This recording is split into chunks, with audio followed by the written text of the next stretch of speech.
Muy buenos días, estimados alumnos. Les saluda el profesor Carlos Enrique de la Torre Chávez de la especialidad de aptitud verbal.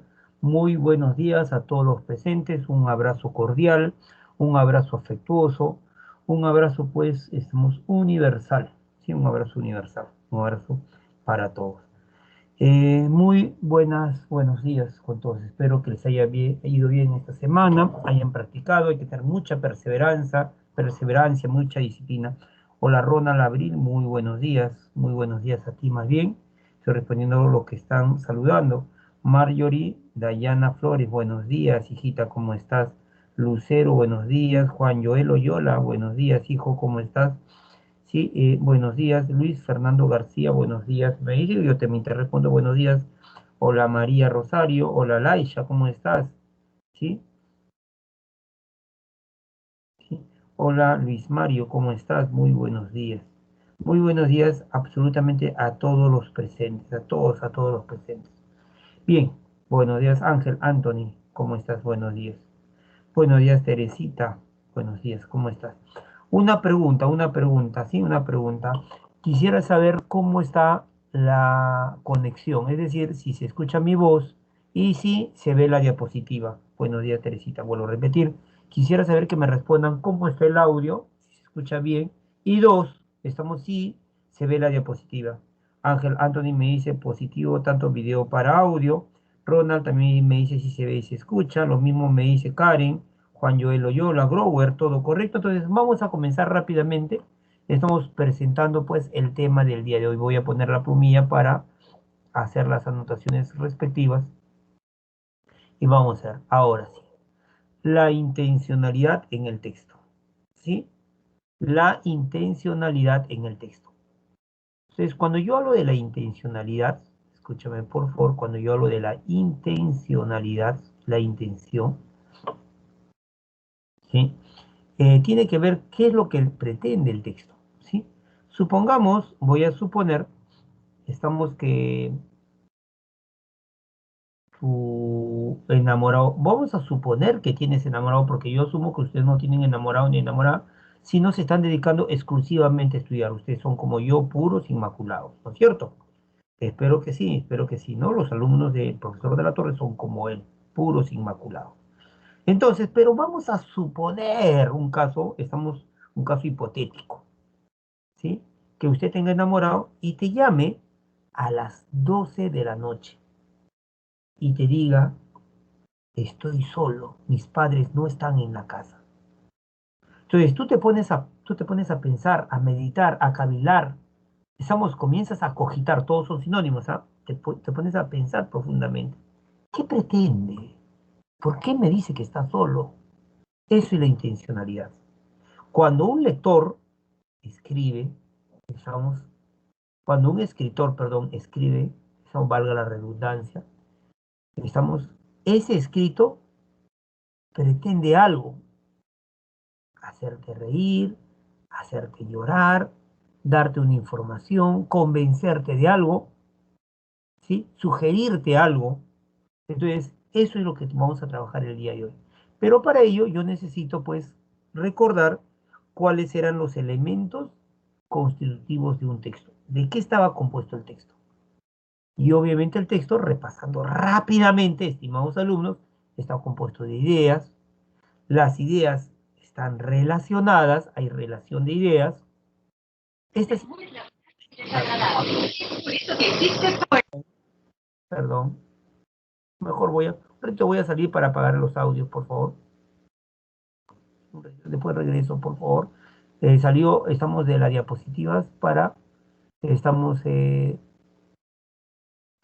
estamos a hacer la situación, ¿no? Vamos a poner, eh, correcto. Ahora sí, voy a volver a presentar. Sí, voy a volver a presentar. Ahí está. Y desde la... Ahí está. Ahora sí, nuevamente. Sí, correcto. Excelente. Ahora sí. Un texto estaba compuesto de ideas. Las ideas estaban relacionadas rápidamente y las ideas estaban ordenadas. Había una estructura. ¿Sí? Ahora lo que estamos añadiendo es que va a haber una intención, un propósito. Eso es lo que tenemos que ver. ¿Qué es lo que persigue el autor del texto? ¿Qué finalidad tiene? Ahora, excelente, Android, gracias por el dato chévere, positivo audio y positivo video. Excelente. Ahora, en cuanto a las ideas, se podían clasificar así.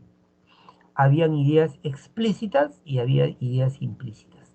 Las ideas explícitas son las ideas directas del texto. Las implícitas son las ideas indirectas, que están ocultas, que hay que razonar para alcanzarlas. Por la jerarquía, recordando rápidamente, hola Arnaldo, ¿cómo está? Muy buenos días, hijo.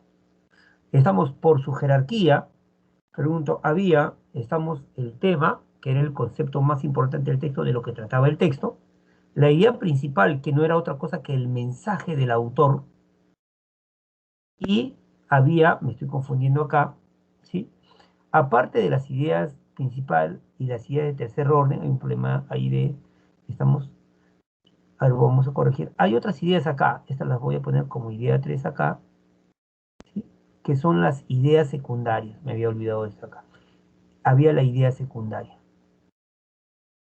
Idea secundaria. ¿Sí? Escucha, por favor. Entonces, hay el tema, hay la idea principal o mensaje, y hay lo que se denomina la idea secundaria.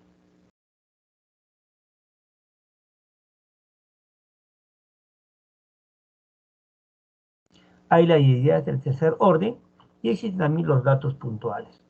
Entonces, esto sería, ya no sería 3, sino esto sería 4. 1, 2, 3, 4. Y el dato puntual sería 5. Muy bien, ya estamos corrigiendo. Muy bien, ahora sí, escúchame por favor. Entonces, por su manifestación van a haber ideas explícitas, directas del texto, y van a haber ideas implícitas, indirectas, que hay que razonar, que hay que pensar profundamente para lograr alcanzarlas. Y por la jerarquía, las ideas más importantes son el tema y la idea principal. El tema era de qué trataba el texto. El profe, este texto trata sobre la Segunda Guerra Mundial. El profe, este texto trata sobre el colesterol. Profesor, este texto trata sobre la vacancia presidencial. Profesor, este texto trata sobre el nuevo gobierno. Estamos del Perú.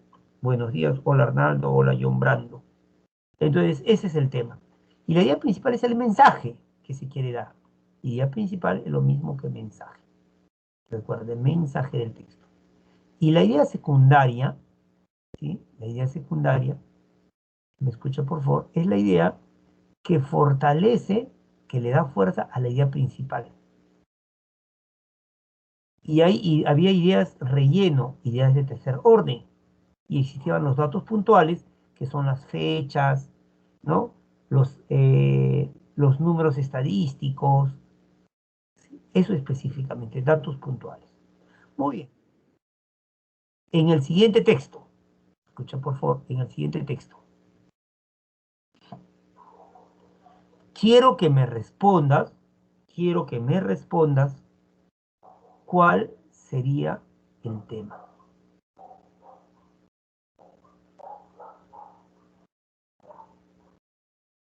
Respóndeme, por favor. Si yo te pregunto cuál es el tema del texto, ¿qué me diría usted? ¿Cuál es el tema? Te voy a dar un minuto para que lo leas y me digas cuál es el tema.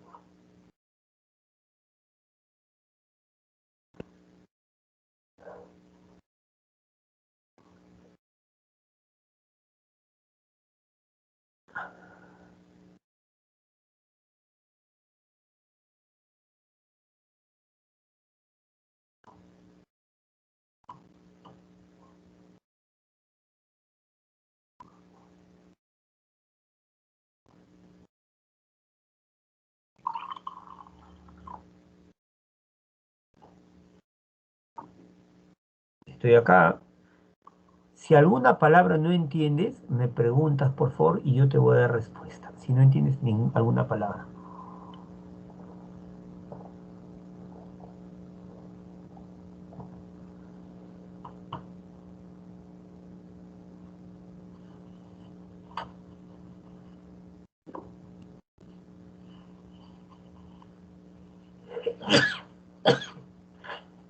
Ay, perdón, disculpe, chicos.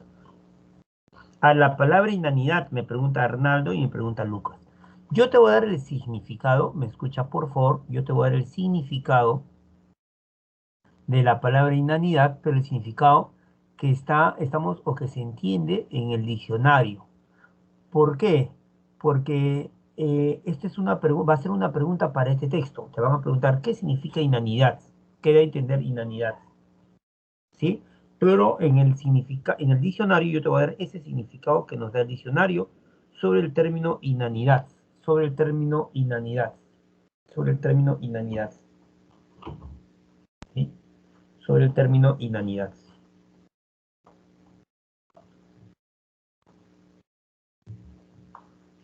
El diccionario exactamente dice sobre inanidad, vacuidad, futilidad. Profesor, ¿y qué es eso? Eso significa que no sirve, y no tiene valor. La inanidad, quienes tienen eso, se le llaman inanes.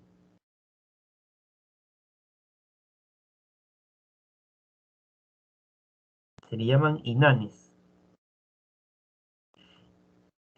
Inanidad significa inutilidad, que no tiene importancia y no sirve. ¿Sí? Por ejemplo, para ser feliz, el dinero es inane, hay inanidad, es decir, es inútil el dinero. ¿Correcto? Excelente. A ver, vamos a ver si hay alguna otra pregunta.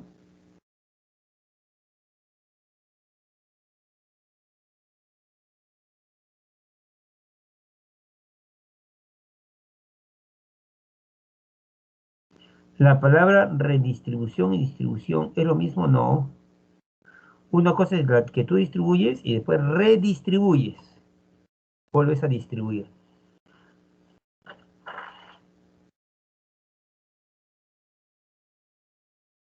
Ya hay una respuesta de Laisha. ¿Cuál es el tema? Todo el mundo poniendo, por favor, chicos.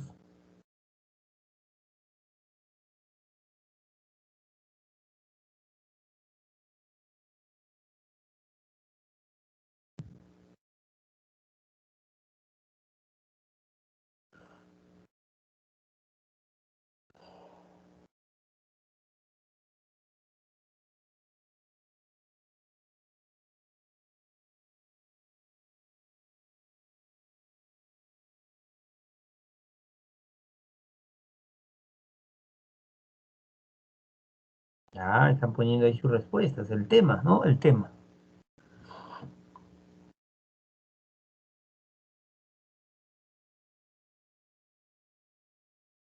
Ah, estudiarlo todos, ¿no? ¿Ya?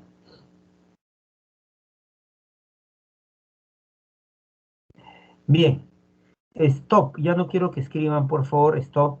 Si escriben después de que yo planteo, ya no sería, porque a veces el profesor plantea una respuesta, todo el mundo sí, sí, lo repite como no, dando a entender que ellos también lo alcanzaron. Entonces, si alguien, quiere poner su respuesta, es momento de poner, no pongan después, por favor, ¿ya? Bien, voy a poner yo. La respuesta acá, no es la justicia social, ese no es el tema, ¿sí? El tema viene a ser el mercado, el mecanismo del mercado. Este es el tema. No vaya a confundir, por favor. Te voy a explicar, sí te voy a explicar. Cuando el texto comience a hablar de algún tema al comienzo, cuando comience el texto, ¿no? Tú lees, este es el tema. Dos posibilidades, que ese sea el tema de todo el texto, o podría ser que eso es una introducción para llevarte a otro tema.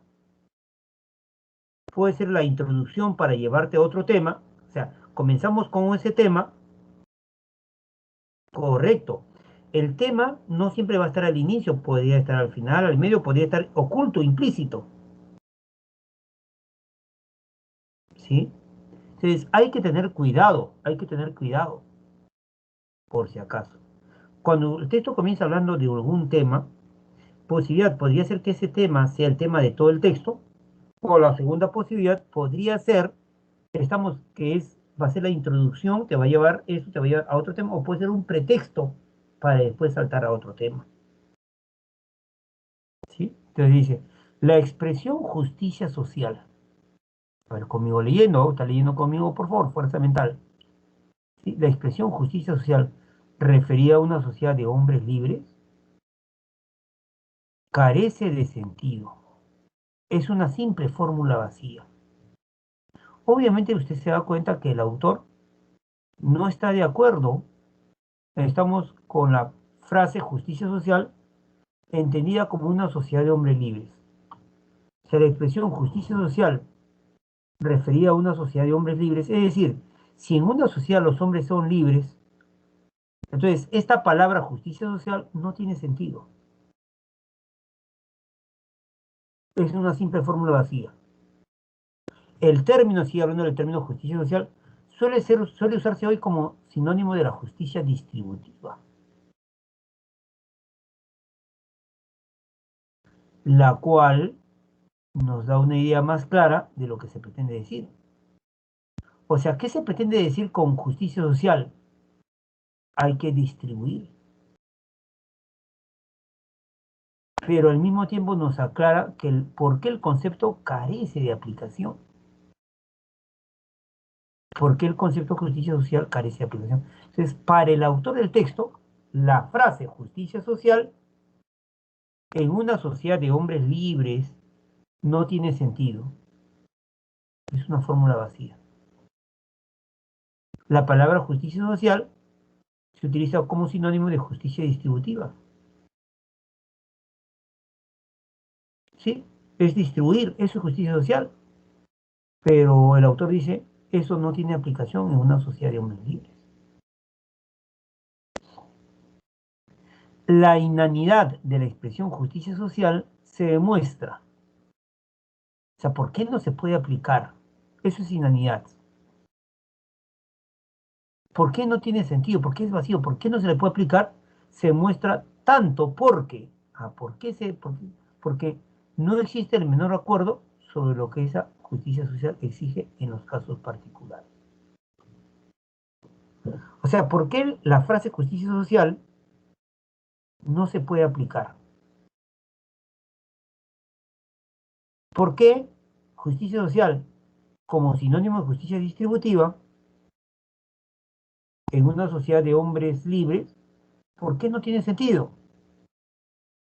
¿Sí? La inanidad de la expresión justicia social se demuestra tanto porque no existe el acuerdo sobre lo que esa justicia social exige a los casos particulares. O sea, justicia social, ¿qué le exige particularmente a Pedro, a Juan, a Luis, específicamente a los casos particulares? Y la palabra como, escúchame por favor, estoy acá en la palabra como, ajá, la palabra como tiene varios significados. ¿Ah? La palabra como, ahí lo voy a poner por acá, la palabra como tiene varios significados. Por ahí no lo voy a poner abajo. La palabra como tiene varios significados. ¿Qué significa la palabra como? ¿Cómo se utiliza? No me estoy refiriendo al como del verbo comer. Yo como, tú comes, nosotros comemos. Ese es verbo. Sino como conector. Se le va a utilizar para comparar. Es en primer uso. Para hacer comparaciones. Las chicas de la Academia Pitágoras son bellas como las rosas de la pradera. Entonces se sirve para comparar. Pero el cómo, también se utiliza para indicar causa. ¿Sí? Como es posible que venga un segundo rebrote, debemos cuidarnos más. Causa, ¿sí? Como las paredes tiemblan, evacuamos el edificio. Causa. Pero el cómo también puede indicar, aparte de comparar y de indicar causa, el cómo también puede servirse para poner ejemplos. Los felinos son ágiles, como el gato, el tigre, ejemplos. Pero también entre muchos usos, tiene varios usos, también sirve para añadir información. Es sinónimo de la palabra también. Es sinónimo de la palabra además. Entonces, en este caso de acá, escucha por favor, este como que está acá, en el segundo párrafo, la segunda línea, ese como está indicando adición. Este cómo está indicando adición. Añade información. Sinónimo de también.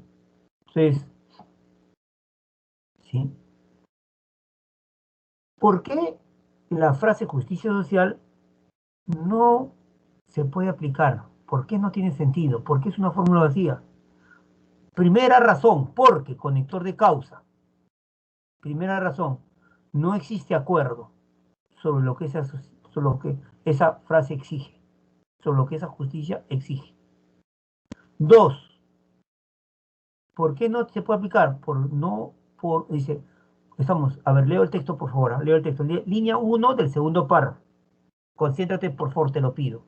La inanidad de la expresión justicia social se muestra tanto porque, primera razón, porque es inane, porque no se puede aplicar, porque no existe el menor acuerdo sobre lo que esa justicia social exige en los casos particulares. También por, sí, estamos también por. Entonces, la segunda razón, porque el por también es conector de causa. El por es conector de causa y el cómo es adición, añade otra causa, por no haber prueba conocida que nos permita decidir quién tiene la razón cuando hay desacuerdo. Y porque, nuevamente, tercera razón. Entonces, el autor nos está dando tres razones, tres causas, tres factores que demuestran que la palabra o la expresión justicia social no tiene aplicación. Primera causa, no existe acuerdo. Segunda causa, no hay prueba conocida. Y tercera causa, ningún plan de distribución, ninguno, fíjese este cuantificador universal, ningún plan de distribución preconcebido, ningún plan de distribución podría ser llevado a la práctica en una sociedad en la que los individuos sean libres, en el sentido de permitirse utilizar su propio saber y entender para sus propios fines. Si yo digo que los hombres son libres, que pueden utilizar su propio conocimiento, sabiduría, entonces, si ellos van a usar lo que ellos produzcan con su sabiduría, deben ser de ellos. ¿Para qué lo vas a distribuir? Si son hombres libres, que yo les estoy permitiendo que con su saber, con su entender, con su capacidad intelectual, produzcan cosas. Entonces, lo lógico sería que eso que produzcan sean de ellos. Entonces, no tiene sentido. Entonces, hasta acá, lo que me están diciendo es que la justicia social, estamos entendida como distribuir, hacer la distribución, eso no tiene aplicación.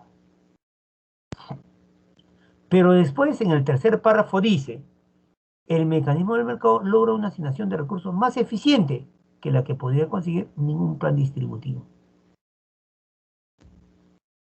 de la que podría conseguir la justicia social. Entonces, dando a entender que aquí hay una especie de comparación entre los sistemas de distribución, ¿sí? Y la distribución que realiza el mercado. Yo puedo distribuir de dos maneras. Puedo hacer planes distributivos y algunos a eso le llaman pues justicia social. Y otro es, utilizar los mecanismos del mercado para distribuir. Entonces, el texto dice, el mecanismo de mercado, espero que me estén entendiendo, chicos, estamos acá con fuerza, logra una asignación de recursos más eficientes que la que podría conseguir ningún plan distributivo. Pues, ¿y cuál es el motivo? Pues, conector de causa, de motivo, de premisa.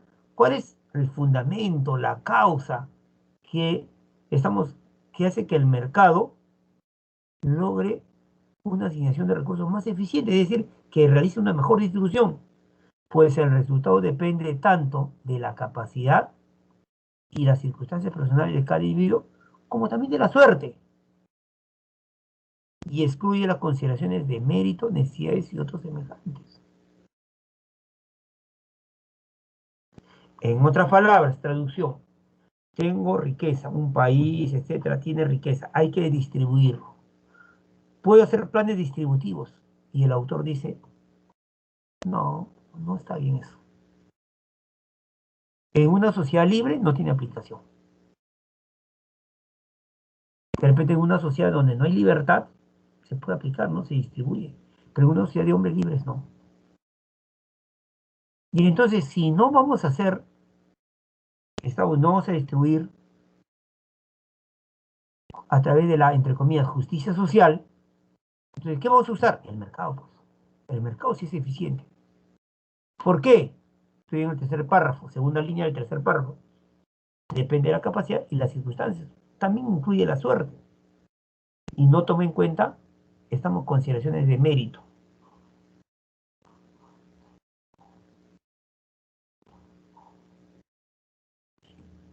Mira, yo tengo más capacidad intelectual. Está bien, pero ¿qué produce, pues? Solamente por el mérito, no. No, tengo muchas necesidades. No, no, no, no. Tus capacidades. O sea, entonces eso. Como resultado, dice el texto, como resultado de aplicar el mercado, necesariamente algunos tendrán más y otros bastante menos de lo que se piensa que merecen. Si yo aplico el mercado, eso el autor dice es más eficiente que los planes de distribución de riqueza, aplicar el mercado, porque eso depende de la capacidad, las circunstancias personales, ¿no? Ahora, también es cierto que algunos van a tener más y otros bastante menos de lo que piensa que merecen. Ahora, no es sorprendente que muchos deseen corregir esas diferencias mediante un acto de redistribución. ¿Por qué redistribución? Porque el mercado distribuye. Entonces, el texto dice, en una sociedad de hombres libres no se puede hacer planes de distribución. Quien lo debe hacer es el mercado. El mercado debe distribuir. A ti te toca tanto, a ti tanto y a ti tanto. Ahora, algunos van a recibir menos, pero van a creer que ellos merecen más. Entonces ellos van a decir, oye, ya el mercado distribuye, entonces hay que volver a redistribuirle, es decir, quitarle al que tiene más para que darle menos, para darle al otro, una redistribución autoritaria. Sin embargo, gracias a esta distribución desigual que hace el mercado, aún los menos afortunados, los que recibieron menos, consiguen en una economía de mercado más de lo que tendrían en un sistema de dirección, en un sistema de distribución. Entonces, el autor lo que está diciendo acá como mensaje es que los planes de distribución no se pueden aplicar en una sociedad libre. El más eficiente mecanismo de distribución es el mercado. Tema es el mercado. No sé si se entendió. Y el mercado es eficiente a la hora de distribuir riqueza. Ese es el mensaje. Ya capté el tema y ya capté el mensaje. El tema, el mercado. Idea principal, el mecanismo de mercado logra una asignación de recursos más eficiente que podría conseguir ningún plan distributivo. Pregunto, estimado auditorio. Sí, lamentablemente, escúchame por favor, yo tengo que poner de textos así. Te podría haber puesto textos más chéveres, en el sentido de que interesen a los jóvenes, de música, sí, pero en el examen de admisión vienen textos de esta naturaleza. Vienen textos de economía, vienen textos de filosofía, vienen textos de historia, textos de biología, de medicina. Por eso es que tengo que acostumbrarte. Espero, hijo, hija, que me estés entendiendo. Yo ruego a Dios que ustedes logren sus propósitos.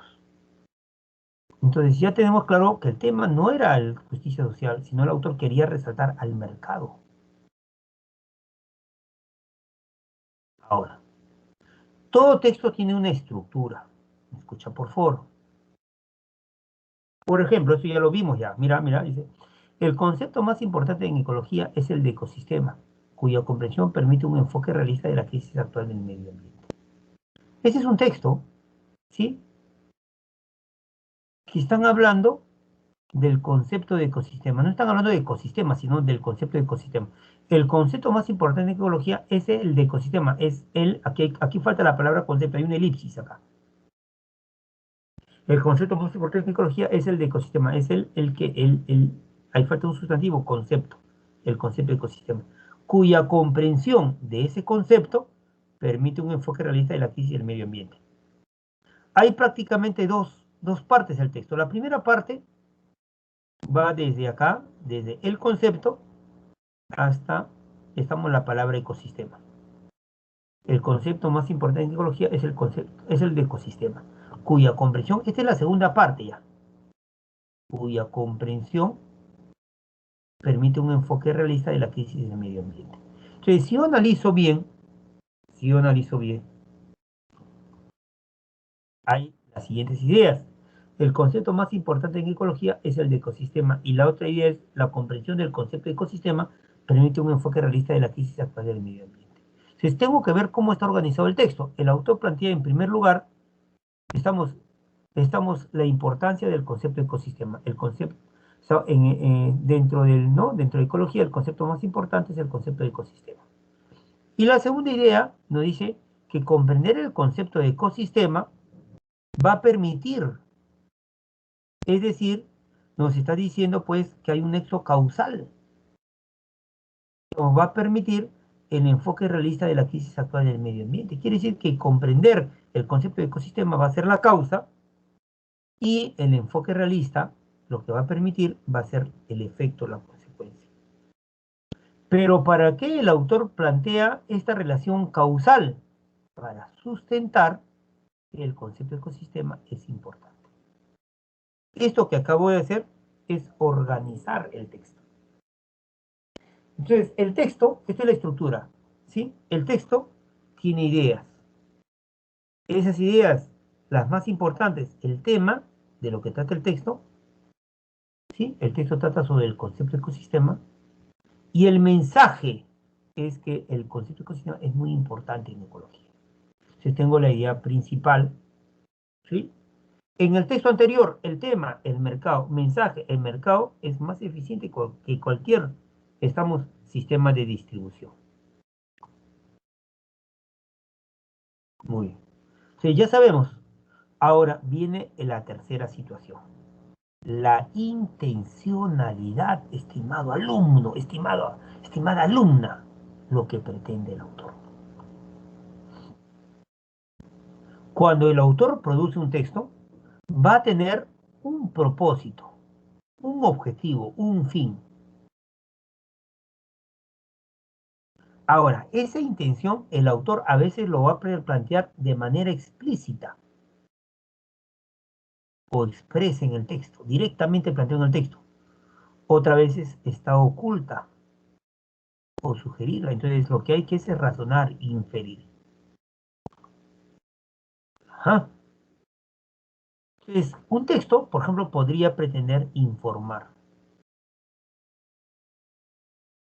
Podría tratar de conmover.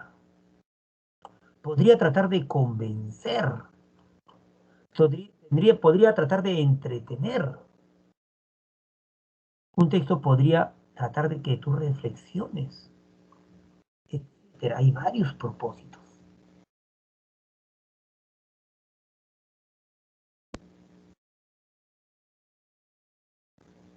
Ujú.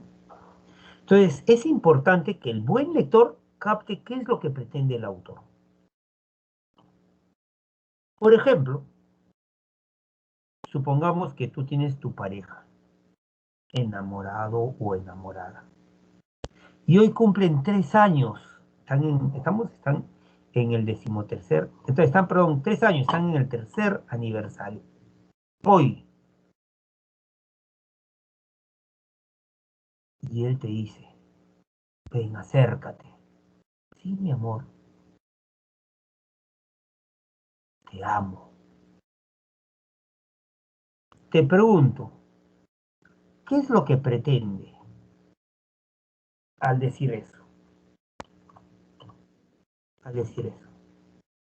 A ver, ahí están las alternativas. ¿Qué quedará hacer?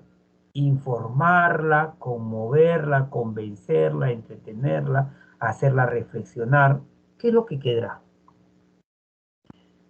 Obviamente quedará conmoverla, pues. Y es importante que usted capte lo que pretende. Si usted no capta, puede haber peleas. Supongamos que tu pareja te dice, te amo, y tú le dices, gracias por la información. Ya lo sabía ya. De repente, en ese mismo instante, pues termina la relación. O supongamos que no él o ella te dice, te amo, y tú estamos, qué buena, dices, qué buena, che, qué buena, la última, la última. Entonces, no te quiere entretener.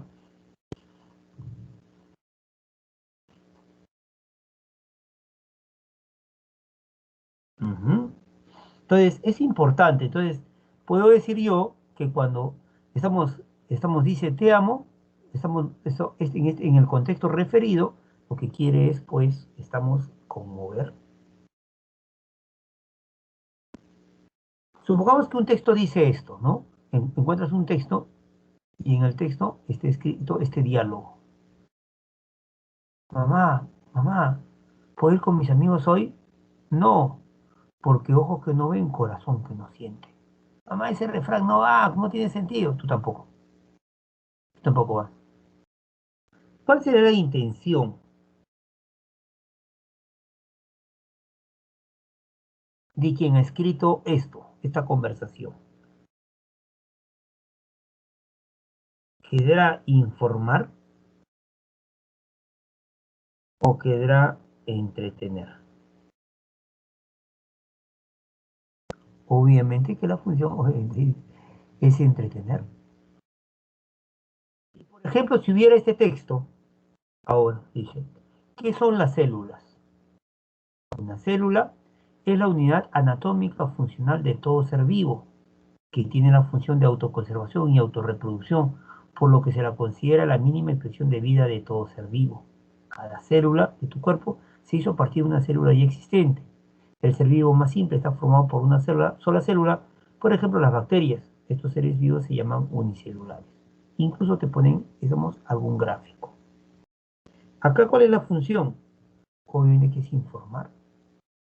Quien ha escrito ese texto sobre las células no quiere conmoverte, no quiere que tú digas, ay, ¿cómo están las células? No, tampoco quiere reírte, qué buenas las células, no, tampoco quiere convencerte.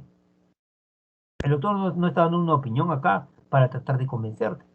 Lo que está buscando acá el autor es, pregunto, informarte.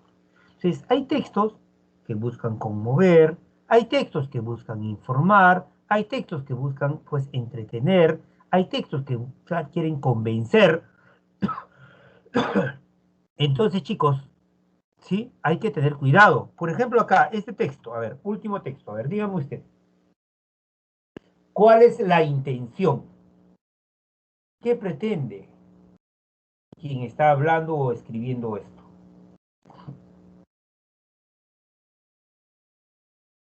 Señor juez, concuerdo con el señor fiscal en que el delito de violación sexual es un acto reprochable. Claro, estigma. Estigma significa mancha, marca, clara, mancha desde la degradación del espíritu cívico en una sociedad ausente. Pero no es el caso presente. Como indicamos al comenzar este debate, los del 8 de enero del 2016 no constituyen delito por ser una conducta típica, ya que la señorita X y mi defendido aceptaron mantener relaciones sexuales sin mediar algún tipo de violencia, por el contrario, fueron relaciones consentidas. ¿Cuál es la intención acá?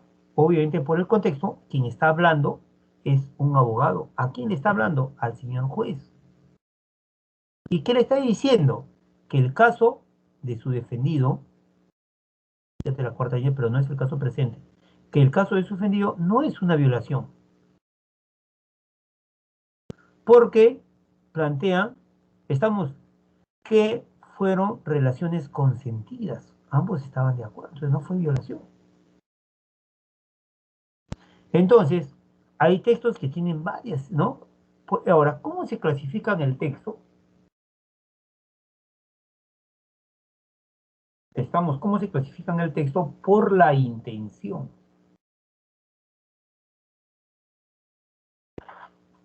Por la intención. Ajá, excelente, excelente. Ahora, correcto, excelente, ¿no? Estamos, la respuesta de Fresley, Ángel, Marjorie, Luis Fernando García, ¿sí? La intención, igual que dice Catherine, ¿no? Anchivilca, John Brando, ¿no? Es convencerlo. El texto del juez, ¿no? Que le hablaba al juez. Pero ahora, ¿cómo se clasifican los textos? Por la intención. Van a haber textos informativos, así se llama, expresivos, persuasivos, apelativos y de advertencia. Algunos lo confunden, piensan que el texto expositivo es el expositivo es el informativo, el que quiere convencer es el argumentativo. No, no confunda, no confunda, no confunda. ¿Sí? Cuando yo clasifico los textos en expositivo, argumentativo, narrativo, descriptivo, eso es una clasificación por el discurso. Por ejemplo, pueden haber textos narrativos que quieran informar, sí, a veces los medios de comunicación nos narran ciertos hechos, pero su intención es informar. Hay textos narrativos que buscan pues emocionar a la gente, se van a llamar textos expresivos. Hay textos narrativos que quieren convencer, te narro una historia, te narro el texto narrativo, pero busco convencer, o sea, no confunda. Acá nosotros estamos hablando por la intención. Texto informativo tienen por finalidad informar, dar a conocer algo al receptor, como por ejemplo el caso del texto de la célula. Su intención es informar, dar a conocer, explicar, ilustrar. Esto de acá, a ver, aquí tengo la tipología y aquí van a estar los verbos. Van a estar los verbos que se utilizan. Los verbos que se utilizan. ¿Por qué? Porque cuando uno habla de intención, tengo que utilizar el verbo. ¿Cuál es la intención? Convencer. ¿Cuál es la intención? Informar. ¿Cuál es la intención? Entonces, los textos informativos tienen por finalidad informar, dar a conocer algo al receptor. Y los verbos que se van a usar son, el autor del texto quiere informar, quiere dar a conocer, quiere explicar, quiere ilustrar, quiere dilucidar, quiere mostrarnos qué, o sea, ahí van a estar los verbos que se utilizan. Los textos expresivos, sí, te amo, ¿sí? El autor busca manifestar su subjetividad o mover la subjetividad de la otra persona. Si yo amo a alguien y digo algo manifestando ese amor o ese odio o esa envidia, o quiero que la otra persona también se emocione, entonces van a ser, esos textos se van a llamar textos expresivos. Y los verbos que van a utilizar son estos, conmover, reprochar. El autor del texto, ¿qué quiere? Quiere conmover,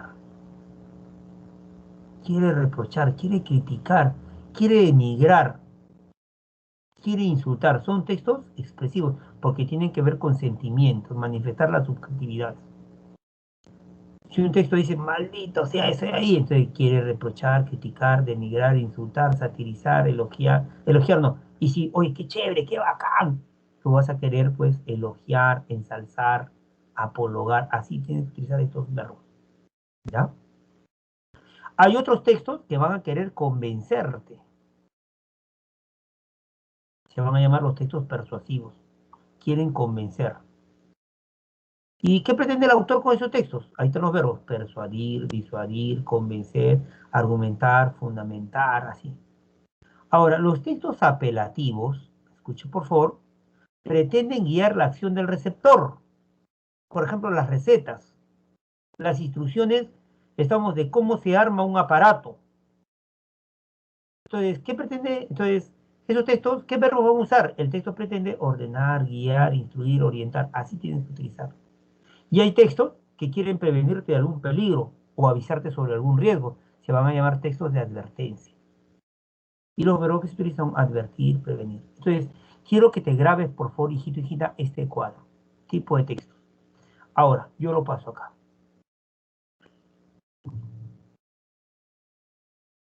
Tengo el texto. Voy a leer el texto. Cuando George Bush propuso talar los bosques para acabar con los incendios forestales, no se comprendió. El presidente parecía un poco más incoherente que de costumbre. pero él estaba siendo consecuente con sus ideas. Son sus santos remedios. Para acabar con el dolor de cabeza hay que decapitar al sufriente. Para salvar al pueblo de Irak vamos a bombardearlo hasta hacerlo puré. Te pregunto yo, quien ha escrito este texto, Eduardo Galeano, ¿qué pretende?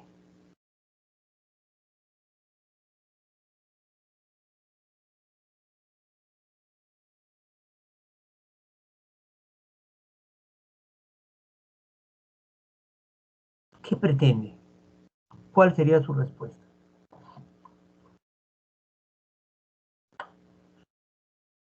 ¿Sí? Vuélvelo a leer, por favor. Bien. Ahí está. ¿Qué pretende? Informar,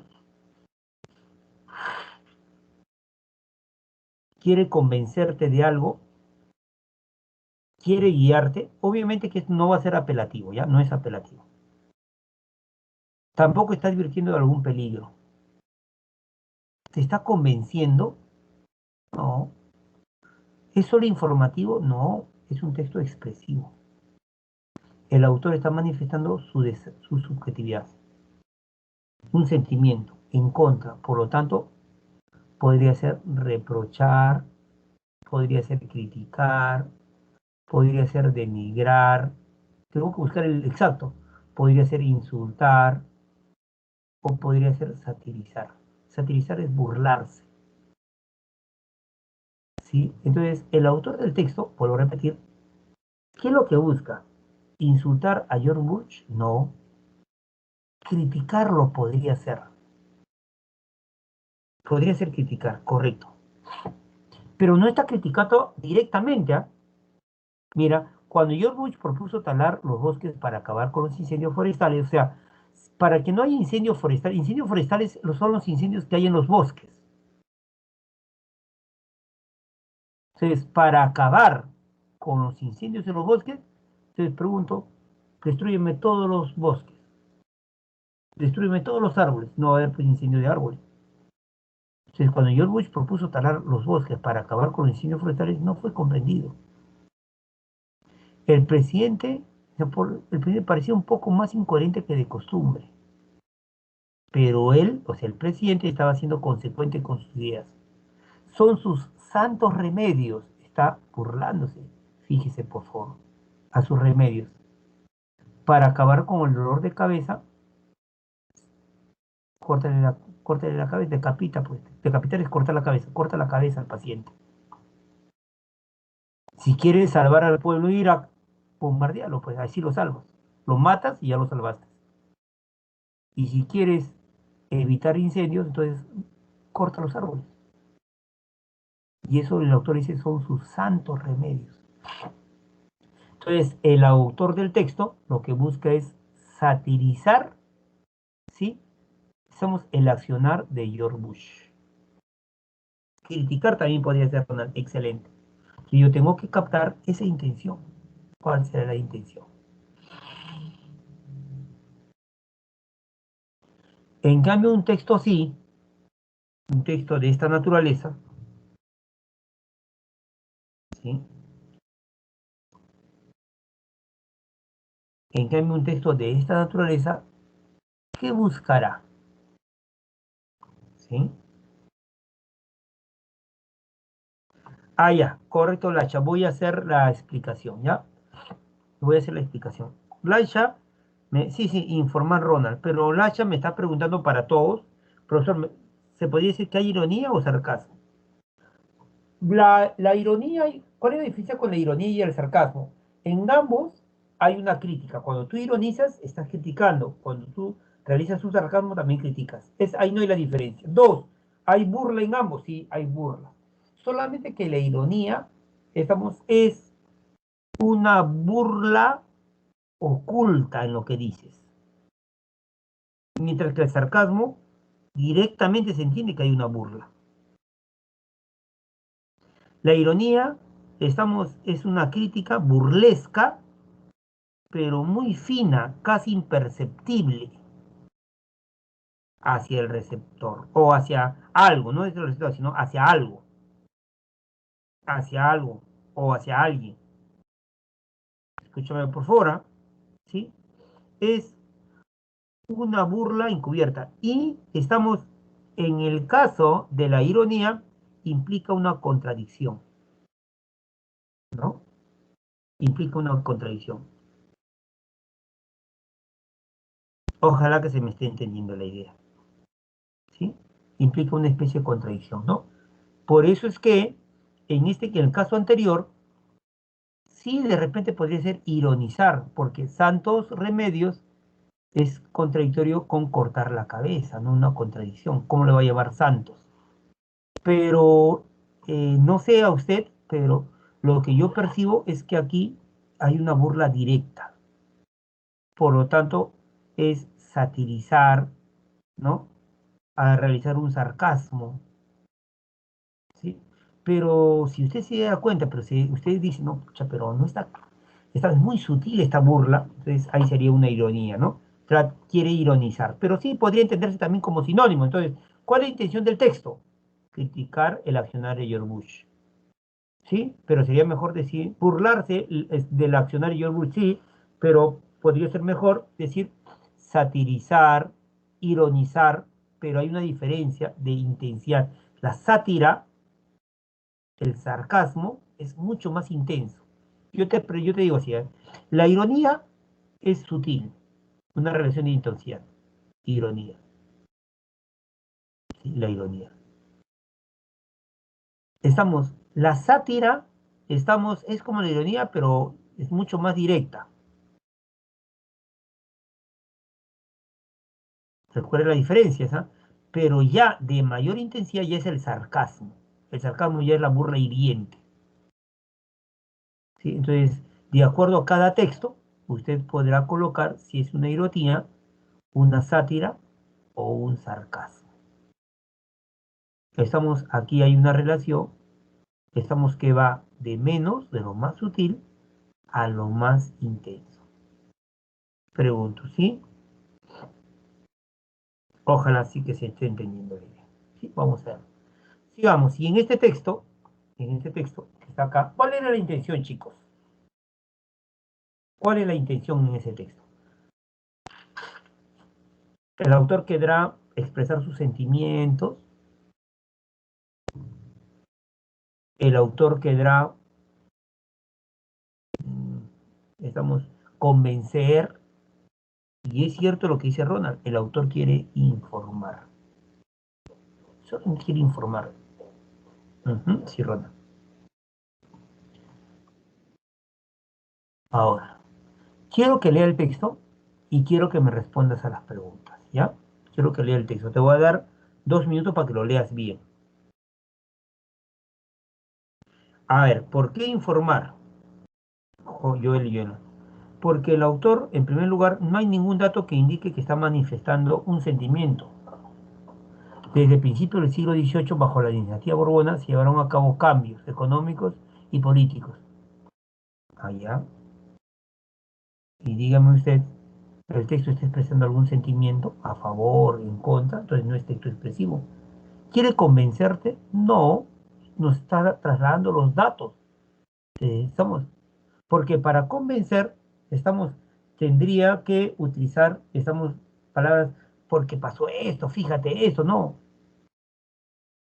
Entonces, acá el autor quiere informar. Dice, voy a leer ya, desde el principio del siglo XVIII, bajo la dinastía Borbona, se llevaron a cabo cambios económicos y políticos. Se llevaron cambios. ¿Cuáles fueron esos cambios? El virreinato del Perú empezó a perder gradualmente su hegemonía y prestigio en la parte meridional del Imperio Español. A ver, vamos a leer contigo. Quiero que me ayudes, por favor, ¿ya? Y Oli, ¿por qué pensaste que era persuasivo? A ver, respóndeme por el chat, Joel, porque Joel me está preguntando, me dice, profesor, yo pensé que era persuasivo. ¿Por qué pensaste que era persuasivo?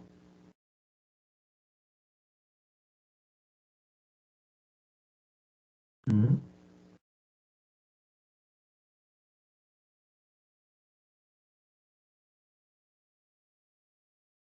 ¿Porque buscaba a los lectores convencer? No.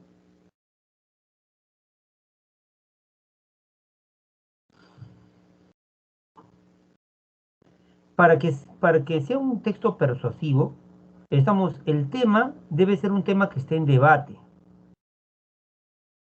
Ajá. Por ejemplo, por ejemplo, los temas políticos. Actualmente se está discutiendo, por ejemplo, si el gobierno de Merino fue golpe o no fue golpe. Entonces, las personas cuando hablan nos tratan de convencer. Fue golpe porque la Constitución dice así. No, no fue golpe porque tal artículo plantea tal cosa. Entonces, hay que tener mucho cuidado, Juan. ¿Ah? A ver, vamos a leer conmigo. Ya lo vamos a leer conmigo. Son 10:40, no nos vaya a pasar la hora. Ya dice.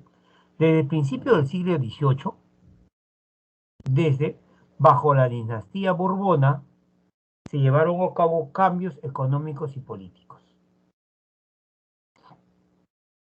¿Cuáles fueron esos cambios? Porque dice se llevaron cambios. Entonces, los dos puntos van a presentar esos cambios. Ahí están los dos puntos. El virreinato del Perú empezó a perder gradualmente su hegemonía. Quiere decir que estamos hasta el siglo XVIII o hasta el siglo XVII, Perú era el que dominaba. Estamos en esta parte del Imperio Español, Perú era el que dominaba, tenía la hegemonía. Pero la hegemonía a principios del siglo XVIII comenzó a perder esa hegemonía gradualmente. Es lo que te dice en el texto. El Perú, como todas las costas del Pacífico, había sido favorecido desde la instauración del virreinato 1542 por la administración austriaca. Quiere decir que hay dos dinastías, la dinastía austriaca y la dinastía borbona. ¿Quién estuvo primero, de acuerdo al texto? La dinastía austriaca. ¿Sí? Y la dinastía austriaca había favorecido al Perú. Y ese hecho hace que Perú tenga la hegemonía. Pero en el siglo XVIII hay otra dinastía, la de Borbona. Y debo entender que en esa dinastía el Perú empieza a perder gradualmente su hegemonía. Entonces, dice el texto, el Perú, tercera línea, estoy en la tercera línea. Claro, Fresley. En los, en los textos persuasivos estamos, hay una postura, o sea, el autor da a entender una postura, una opinión. En cambio, acá el autor no da a entender ninguna opinión, solamente es información. ¿Sí? El autor no dice si está bien, está mal, si es correcto, o sea, no está planteando. O sea, entonces este texto no busca convencernos. Correcto, Freddy, excelente tu participación. Entonces, dice el texto nuevamente, ¿sí? Ahora, el Perú, como todas las costas del Pacífico, había sido favorecido desde la instauración del virreinato por la administración austríaca con disposiciones administrativas y comerciales en contra, detrimentos en contra, hay que saber el significado de palabras, en contra de las colonias atlánticas, estableciéndose así un orden de aparente solidez, tranquilidad, que beneficiaba al Perú. Único virreinato austral, estamos hasta principios del siglo XVIII. Era el único virreinato austral. Entonces, aquí hay una idea. El Perú tenía la hegemonía y a partir del siglo XVIII pierde la hegemonía. La economía peruana tenía como reglones principales de exportación los metales para Europa, manufacturas y subsistencias para Charcas y Chile y otras dependencias españolas. Es decir, que la economía peruana, ¿qué exportaba? Metales para Europa. ¿Sí? ¿Y qué exportaba para Chile? Manufacturas y subsistencias para Charcas, Chile y otras dependencias españolas. O sea, Chile, Charcas, eso no eran virreinato, el único virreinato era el Perú. Y lo demás simplemente eran dependencias españolas, recibiendo en cambio una cuota corta de víveres y elaboraciones chilenas, labores locales desde Guatemala y México, y la mercancía de España que redistribuía después. O sea, de España llegaban mercancías y Perú redistribuía. Estamos con multiplicados beneficios, es decir, con diferente valor, pues recibía eso con un valor de 5 y después lo redistribuía con 10, entonces había una ganancia, por poner un ejemplo, entre las diversas gobernaciones y audiencias meridionales. El balance comercial dejaba siempre un saldo favorable para el comercio peruano intercontinental, que se correspondía con un auge político y social. En otras palabras, había un auge, una hegemonía en el Perú, tanto a nivel político como a nivel económico. Pero a partir del siglo XVIII, esa hegemonía comienza a perderse.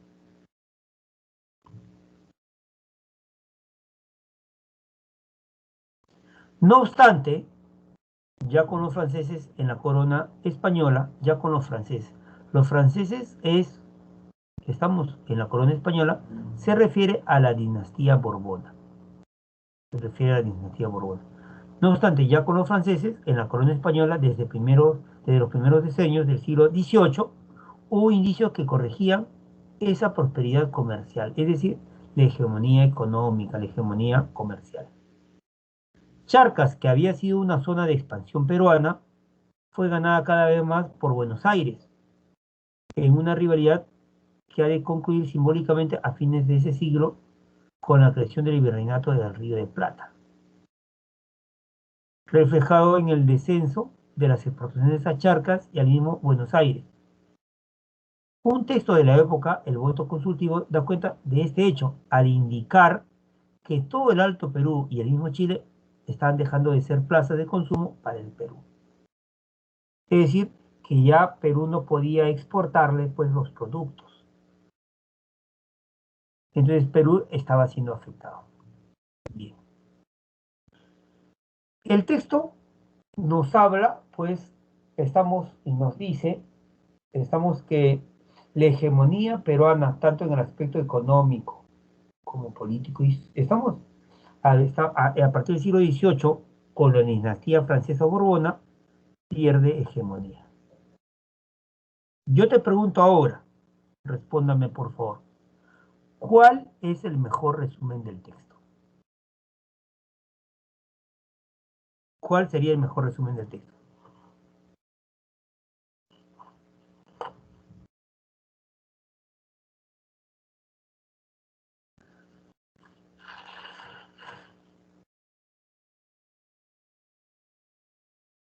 ¿Cuál sería la respuesta?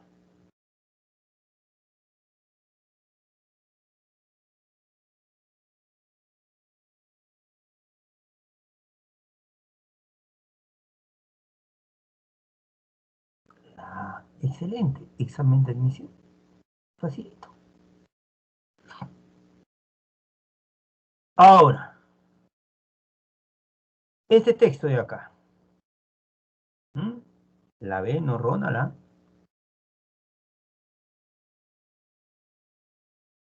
El virreinato fue muy importante en el Pacífico durante la colonia. Durante toda la colonia no, hasta el siglo XVIII, ya que podía comercializar productos propios. Pero ¿y dónde está lo de la falta de hegemonía? Sí, hay que tener mucho cuidado. No, no, no. No estoy diciendo que lo siente, más bien al contrario. Lo que estoy diciendo es tratando de corregir para que en el examen de admisión no falles, ¿ah? Si yo cuando planteo una corrección no es mi ánimo, mil disculpas si se entiende así, no es que se sienta alguien mal, no, no. Mi ánimo es que usted logre ese ansiado ingreso. Entonces, ahora espero que se sienta. Chévere, sigamos. Este texto, ¿se acuerda que lo leímos sobre la justicia social, cuál era el tema y todo lo demás? ¿Cuál sería el tema central del texto? Este texto, este texto que está acá.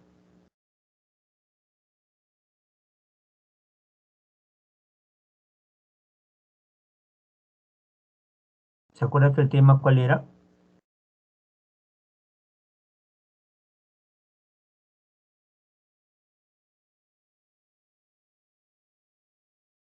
Entonces, el tema central del texto, ¿cuál sería?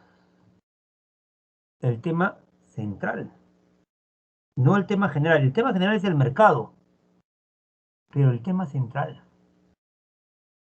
Para hallar el tema central, primero tenías que hallar el tema general. Después tenías que hallar la idea principal. Y con los dos podrías construir recién el tema central. ¿Qué era el tema central? ¿Qué aspecto del tema general se está tratando con la idea principal? El tema era el mercado y el mensaje era que el mercado, ¿sí?, era mucho más eficaz que cualquier sistema de distribución. De la respuesta correcta, como me dice correctamente Luis Fernando Fresley, es la alternativa de eficacia de los mecanismos del mercado en la asignación de recursos. Mm, excelente, ¿ah? Lucas, Joaquín, Arnaldo, Connie. Ahora, vamos a responder esta pregunta, ¿sí? Ahora te pregunto, ¿sí? A ver, el texto, ¿qué pretende? ¿Cuál es su intención? ¿Cuál es la intención acá?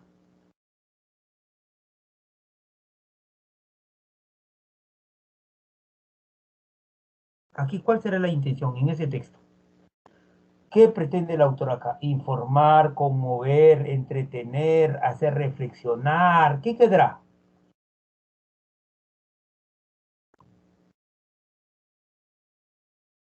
Sí, excelente, excelente, Laisha, Valeria, Lucas. Claro que busca convencer. La primera parte del texto, sí, la primera parte del texto, el autor solo informa en la primera parte del texto. La expresión justicia social refería a una sociedad de hombres libres carece de sentido. Es una simple fórmula vacía. El término justicia social suele usarse como sinónimo de justicia distributiva, pero al mismo tiempo nos aclara por qué el concepto carece de aplicación. Ah, nos aclara por qué A, o sea, nos está dando razones. La inanidad de la expresión justicia social se muestra tanto porque, mire el por qué, como por y porque, o sea, nos está dando razones.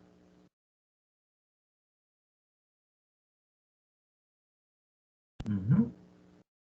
Tercer párrafo, el mecanismo de mercado logra una asignación de recursos más eficiente que la que podría conseguir ningún plan distributivo. Porque, pues, fíjese los conectores.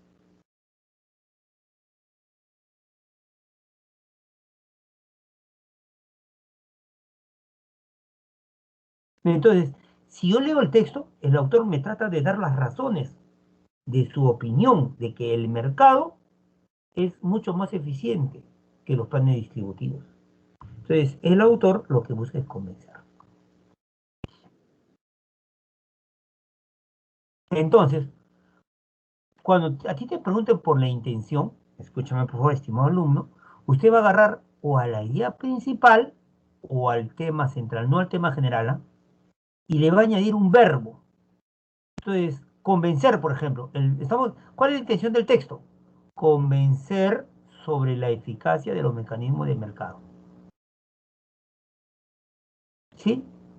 El autor quiere persuadirnos de que el mercado es más eficiente que cualquier, o sea, eso vas a hacer para que ahí es la intención. ¿Correcto? Muy bien, excelente. Ahora, otras preguntas, porque no solamente van a preguntar por el tema central, la idea principal, también pueden preguntar, por ejemplo, esta pregunta. Si infiere el texto que la economía de mercado,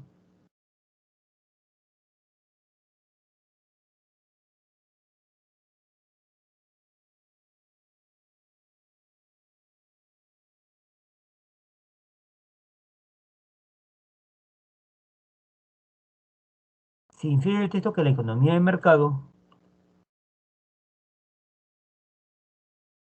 si infiere se deduce.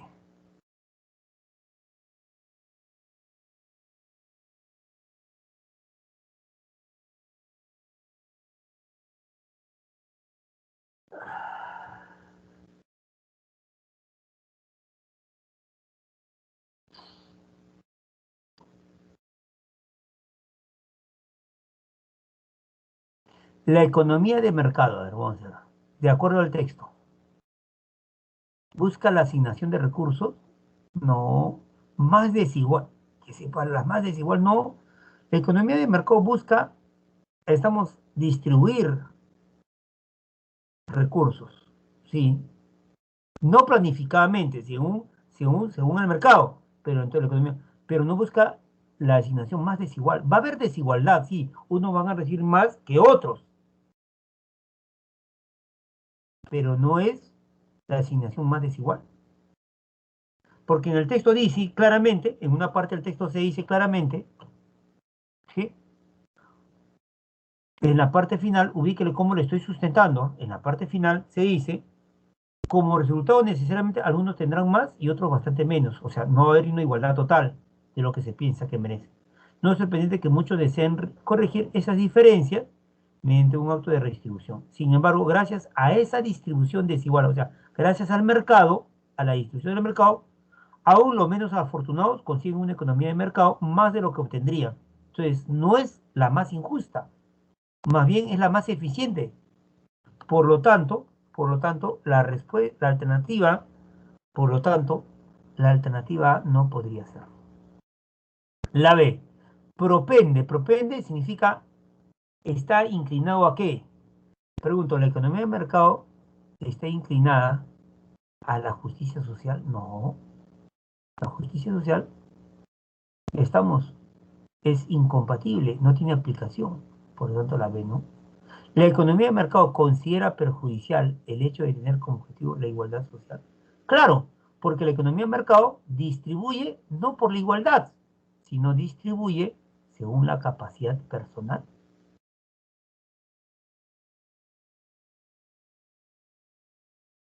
Ujú. Y la D, la economía de mercado prescinde, deja de lado el concepto trivial de justicia en la asignación de recursos. No, prescinde del concepto trivial de justicia social, no de justicia. No de justicia, sino de justicia social. Entonces la D no es. Se podría complementar con un plan. No, no. Una cosa es economía de mercado y es incompatible con los planes distributivos. Por lo tanto, la respuesta correcta es la alternativa C. Ujú, la C. Tiene que analizarlo bien, por favor. ¿Ah? Prescinde del concepto trivial de justicia, no. El quien es trivial no es el concepto de justicia, sino el concepto de justicia social.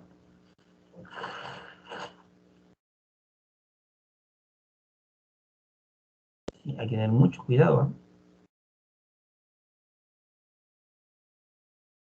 A ver, siguiente pregunta. A ver, siguiente pregunta, por favor, chicos. A ver acá. Si para la asignación de recursos se consideran las necesidades, así como el mérito de las personas, entonces, léame las alternativas, por favor, y después voy a regresar al texto. Si para la asignación de recursos se considera las necesidades, así como el mérito de las personas, entonces, ¿sí?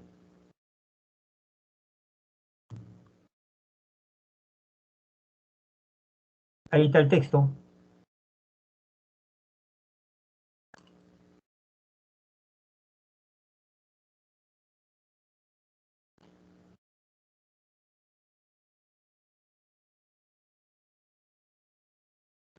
Quiero que lea esta zona.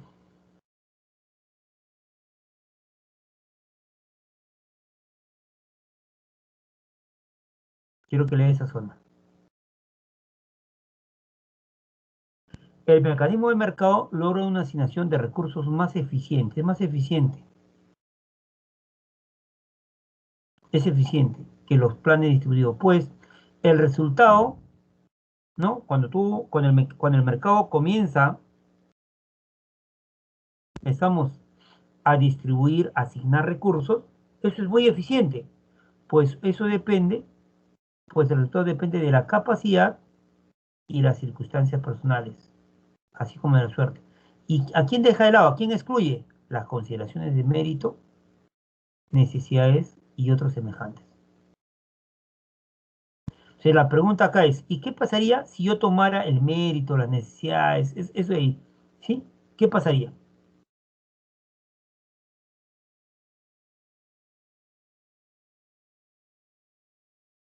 sea, ¿por qué es eficiente el mercado? Porque toma en cuenta la capacidad y circunstancias personales y deja de lado el mérito, las necesidades. Entonces la pregunta es, ¿qué pasaría si incluyo el mérito? Entonces aquí está la pregunta.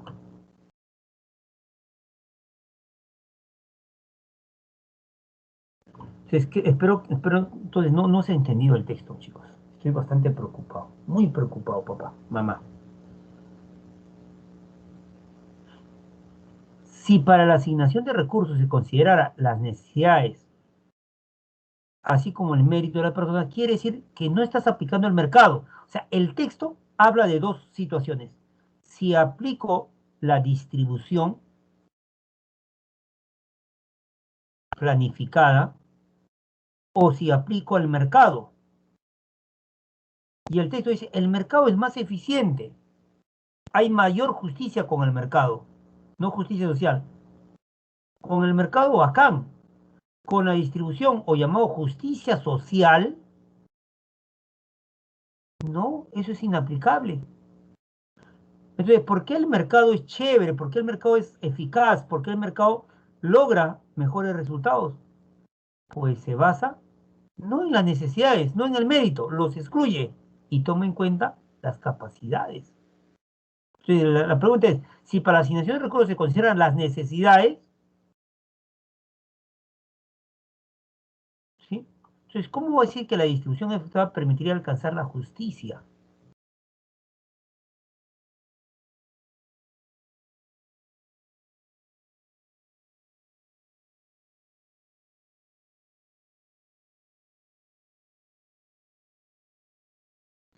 No estaríamos frente a una economía de mercado, porque la economía de mercado toma en cuenta las capacidades personales y excluye las necesidades, el mérito.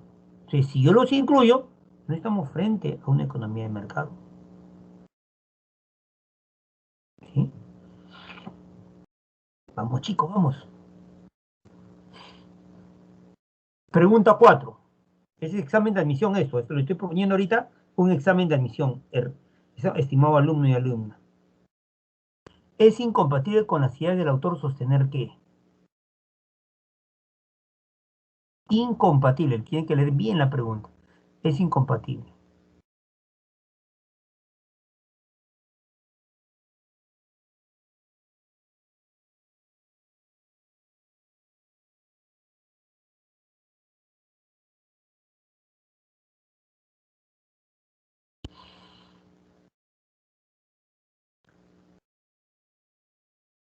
Incompatible es que contradice lo que el texto dice, que va en contra de lo planteado por el autor. Eso es incompatible, Lucas.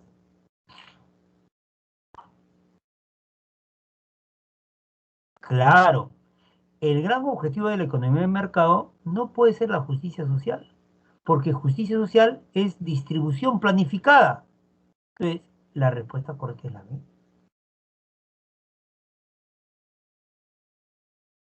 Y la pregunta 5, inanidad en el texto connota que no se aplique, que no, inutilidad. Ah,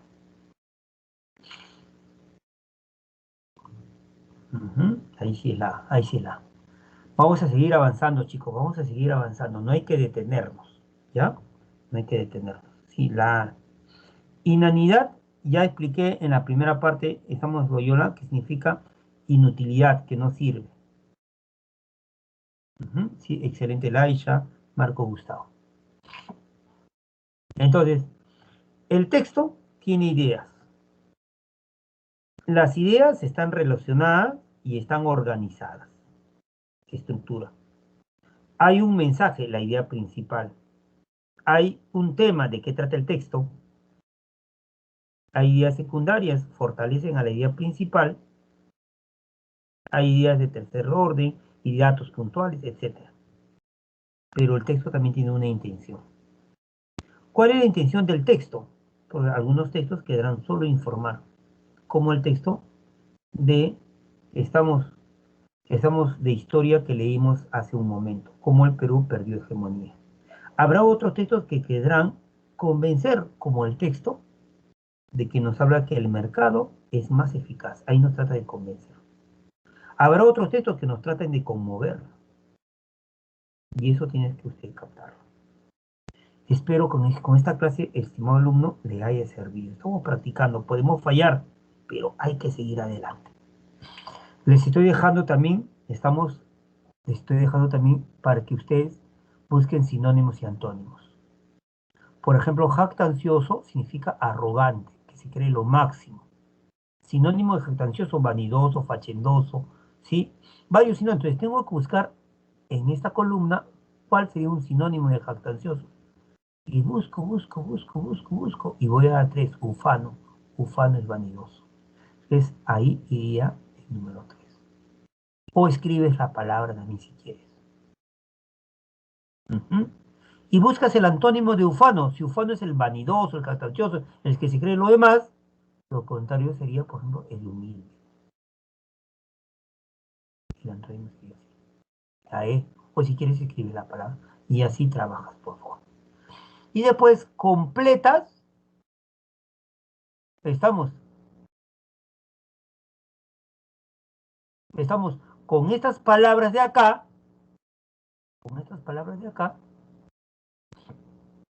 completas acá. Por ejemplo, lacónico significa que habla poco. Un sinónimo de lacónico sería conciso, de pocas palabras. Uno. Y el antónimo de lacónico sería que habla mucho. Y la persona que habla mucho, estamos de gran verborrea, de gran palabra, es prolijo, de muchas palabras. Porque la palabra prolijo tiene varios significados. Entonces, lacónico es de pocas palabras. Entonces, vas acá y ves, ella es lacónica con las personas que no tienen confianza. Lacónica es de pocas palabras. Ella es concisa, lacónica. Ella es lacónica con las personas con las cuales no tiene confianza. En realidad es muy carismática y ocurrente, sino que no habla cuando son personas. Y así vas poniendo las palabras. Y de esa manera vas aprendiendo palabras. ¿Sí? Estimados alumnos, entren a su examen. Muchísimas gracias. Un abrazo a la distancia. Me hubiera gustado conocerlo, pero estamos acá en ese trabajo. Entre, por favor, y un abrazo total.